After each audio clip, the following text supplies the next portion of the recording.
Hello, I show you how to factory reset through menu on Samsung Galaxy S2 produced by T-Mobile. Go to Settings.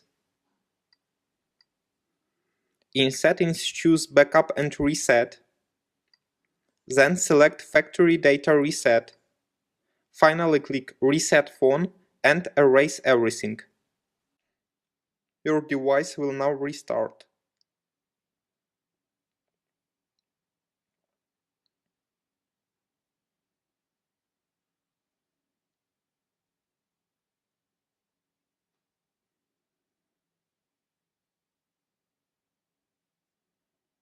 Successfully, the hard reset is completed now. Subscribe to our YouTube channel and rate the video.